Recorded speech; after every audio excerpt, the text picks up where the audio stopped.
ఇట్లా బాధపడేది. తను మంచి వ్యవసాయ ప్రేమికుడు కాబట్టి బావి దగ్గరికి పోయినప్పుడు బావిగడ్డ మీద చెట్టు కింద పడుకున్నప్పుడు ఎట్లా ఆలోచన చేసేది, ఎందుకు మనకి బాధ, ఎందుకు నీళ్లు లేవు, ఎందుకు చెరువులు నాశనమైనాయి, తెలంగాణకే ఎందుకు కరువు, కృష్ణా గోదావరిలో ఉన్న తర్వాత కూడా ఎందుకు తెలంగాణ ఇంత ఇబ్బంది పడుతుంది, ఏళ్ళ తరబడి ఎందుకు కరువుకు గురవుతుంది, లేదా మనకు మార్గం అని చెప్పి ఆలోచన చేసిన రోజులను కొన్ని సందర్భాల్లో తెలంగాణకు నిధుల కేటాయింపుకు సంబంధించి ప్రత్యేకించి నీళ్ల విషయంలో ఎందుకు ఒక కాళేశ్వరం కసితోని కట్టిండు కేసీఆర్ అంటే దాని వెనకాల చాలా పెద్ద చరిత్ర ఉంది. వాస్తవానికి మన ఆంధ్రప్రదేశ్లో దుర్మార్గంగా కలిపినాడికి 1956లో తెలంగాణలో చెరువులు, కుంటలు, వాగుల కింద సాగు భూమి 20 లక్షల ఎకరాలు.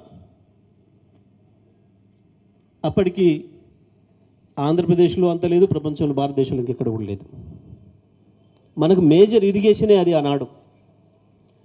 కానీ సమైక్య ఆంధ్రప్రదేశ్లో కలిపేసిన ప్రాపానికి వాళ్ళకు చెరువులు లేవు, చెరువులకు అవకాశం లేదు కాబట్టి దాన్ని మైనర్ ఇరిగేషన్ అని చెప్పి, మైనర్ అంటే చిన్నది, తక్కువది అని, కాలువలు ప్రాజెక్టులే మేజర్ ఇరిగేషన్ అని చెప్పి ఆ పేరు మీద ఏ బడ్జెట్ వచ్చినా మేజర్ ఇరిగేషన్ అంటే చాలా పెద్దది కాబట్టి దానికి ఎక్కువ బడ్జెట్ ఇవ్వాలి, మైనర్ అంటే చిన్నది ఇంతంతదే కదా పనికి మాలింది అని చెప్పి దానికి తక్కువ బడ్జెట్ ఇవ్వాలి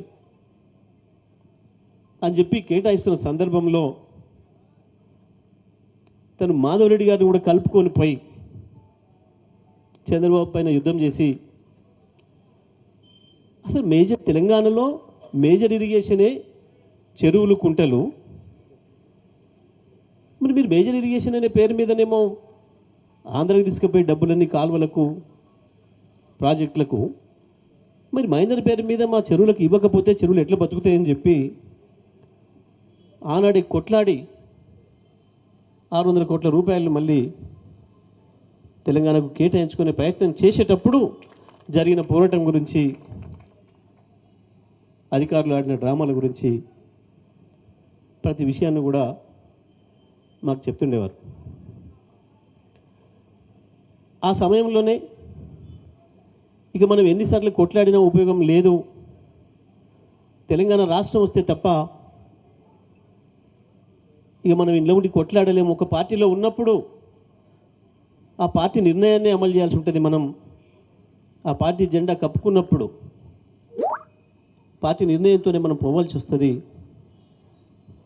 కానీ ఈ పార్టీలో ఇట్లనే ఉండి ఎంతకాలం ఉన్నా తెలంగాణ ప్రజలకు న్యాయం చేయలేం, సిద్దిపేట ప్రజలకు కూడా నీళ్ళు ఇవ్వలేను నేను, తెలంగాణ ప్రజలు మొత్తం కూడా వ్యవసాయం నాశనం పోతుంది రోజు రోజుకు అని చెప్పి తను చేసిన ఆలోచనలు. నేను పార్టీ పెట్టిన తర్వాత నన్ను నిర్మల్కి ఇన్ఛార్జిగా పంపించారు కొద్ది రోజులు. నేను నిర్మల్కి ఇన్ఛార్జి పోయేటప్పుడు మధ్యాహ్నం రేపు లంచ్ చేసినాక పోదు నువ్వు రమ్మని చెప్పాను. లంచ్కి పోయినా ఇద్దరం భోజనం చేస్తున్నాం.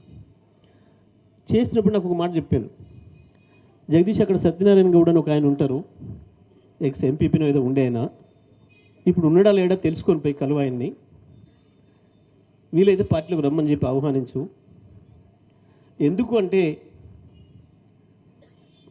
నేను 1996లోనే ఆయనకు చెప్పిన తెలంగాణ రాష్ట్రం కావాలి మనకని, ఆయన సాక్షి. ఆయనతో పాటు మన జిల్లాకు సంబంధించి ఒక ప్రబుద్ధుడు కూడా ఉండే, ఆయన పేరు వాడుకుంటే ఇక్కడ మాట్లాడితే కొంచెం గలీజ్ అవుతుంది. ఎందుకు అంటే నిర్మల్ ఉప ఎన్నిక ఉంటే నేను పోయిన ఇన్ఛార్జ్గా ఏదో ఒక వార్డులో కార్యక్రమం ఉండే, సడన్గా వార్డులో ఎవరు చనిపోయారని చెప్పి వాయిదా వేసిండ్రు. మరి ఏం చేద్దాం, ఈ టైంను వాడాలి కదా అని చెప్పి పక్కనే ఉంటుంది కదా పోచంపాడు శ్రీరామ్ సాగర్ కట్ట మీద పోయి చూసి వద్దాం పండి కాసేపు అని చెప్పి ఈ సత్యనారాయణను ఇంకొక ఆయనను పీజీలో ఆయన పెట్టుకొని పోయినా. కట్ట మీద తిరుగుతున్నాం, సాయంకాలం అవుతుంది, ఒక 2-5 లైట్లు పడ్డాయి. ఆ పిల్లగాడు నన్ను చూసి, అన్న అబ్బాయి ఎంత పెద్దగా ఉంది ఇది, మాకు దగ్గరే ఉంటుంది కానీ మేము ఎప్పుడు రాలేదు, ఎంత బాగుంది అన్నాడు. నేను ఒక మాట చెప్పిన, సత్యనారాయణ గిదేముంది, ఇక నాగార్జున సాగర్కు ఒక శ్రీశైలం మన ధవళేశ్వరంకో పోయి చూడు అవి ఎట్లుంటాయో. అవేమో వైష్ణవాలయాల్లాగా వెలిగిపోతుంటాయి, ఇదేమో శివాలయాలుగా పడవబడి ఉంది, కట్టెకాల్చి రూపాయి పెట్టలేదు దీనికి అని నేను చెప్తే ఆ పిల్లగానికి ముందు అర్థం కాలే.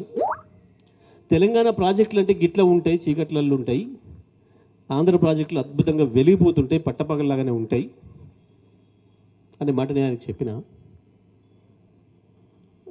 అంటే మరి మన ఎప్పుడు కావాలన్నా మనకి కావాలన్నా అన్నాడు ఆయన.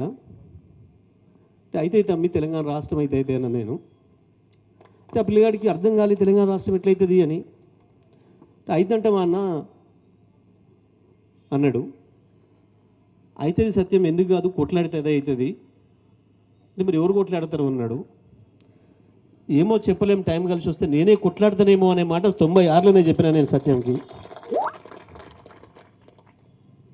కాబట్టి నువ్వు పోయి కలువు ఆ పిల్లోని, కలిసి నా మాట గుర్తు చేయి, సార్ ఇట్లా నీకు చెప్పిండట్టు కదా 96లోనే అని చెప్పు, రమ్మన్ పార్టీకి ఇన్ఛార్జ్ చేద్దామని చెప్పి చెప్పా. అంటే నేను ఎందుకు చెప్తున్నా ఇదంతా అంటే, ఆ తర్వాత చంద్రబాబు అండ్ గ్యాంగ్ కేసీఆర్ పైన చేసిన దుష్ప్రచారం, ఏదో పదవి ఎక్కపోతే పోయిండు ఇది అది అని చెప్పి, అదేది కాదు, తెలంగాణ కావాలనేది సెంటిమెంట్ కాదు, తెలంగాణ వాస్తవం, తెలంగాణ అన్యాయానికి దోపిడీకి గురవుతున్న ప్రాంతం అని చెప్పడానికి నేను ఈ మాటలు మీకు చెప్తా ఉన్నా. సరే, జరుగుతున్న క్రమంలో చంద్రబాబు నాయుడు గారి రాజ్యం విద్యుత్ శక్తి ఛార్జీల పెంపుదల అక్కడే మొదలైంది. అప్పటికే తెలంగాణలో రైతులు వాళ్ళ సొంత పెట్టుబడితోని, సొంత డబ్బులతోని భూములమ్మి, బండ్లమ్మి, ఎడ్లమ్మి, పుస్తలమ్మి, బావులు తీసుకోవడం అయిపోయి బోర్లు వేసడం మొదలుపెట్టి, బోరు మోటార్ కూడా సొంత పైసలతో కొనుక్కొచ్చుకొని, ఆఖరికి కనెక్షన్ కూడా డబ్బులు కట్టి, బిల్లు కట్టి నీళ్ళు పాతాల్లోకి నుంచి తేవాల్సి వస్తుంది. ఈ టైంలో మూలిగెన్నక మీద తాడికాయ పడ్డట్టు కరెంటు బిల్లులు పెంచే ప్రతిపాదన ఏదైతే తెచ్చిరో చంద్రబాబు నాయుడు గారు మీరు, నేను ఒప్పుకోను, శాసనసభ్యుడిగా డిప్యూటీ స్పీకర్గా నేను ఇది ఒప్పుకోను అని చెప్పి నేను వ్యతిరేకించిన. ఆంధ్రాలో ఏమో కాలడ్డం పెడితే నీళ్లు వాడతాయి కాలువలకి, కావాలంటే అక్కడ పెంచుకో, నీటి తీరువా 200 కాకపోతే 400 చేసుకో, కానీ ఒక్కొక్క బోర్ మోటార్కు 40-50 వేలు ఖర్చు పెట్టిన నా రైతాంగం మీద మళ్ళీ విద్యుత్ శక్తిల భారం మోపుతానంటే ఎట్లా అని చెప్పి నేను లెటర్ రాసిన. ఆయన దాని మీద వినలేదు. దానికి వ్యతిరేకంగా ప్రజలు పెద్ద ఎత్తున వచ్చిండ్రు. చంద్రబాబు నాయుడు కాల్పులు జరిపితే 3 చచ్చిపోయినరు. ఆ రోజే నిర్ణయం తీసుకున్న సీరియస్గా, నేను ఎట్టి పరిస్థితుల్లో ఈ దుర్మార్గుడితో ఉండొద్దు అని చెప్పి ఆ నుంచే బహిరంగ ఉత్తరం రాసి నేను నీ దగ్గర ఉండట్లేనేమో అని చెప్పి బయటకు వచ్చిన.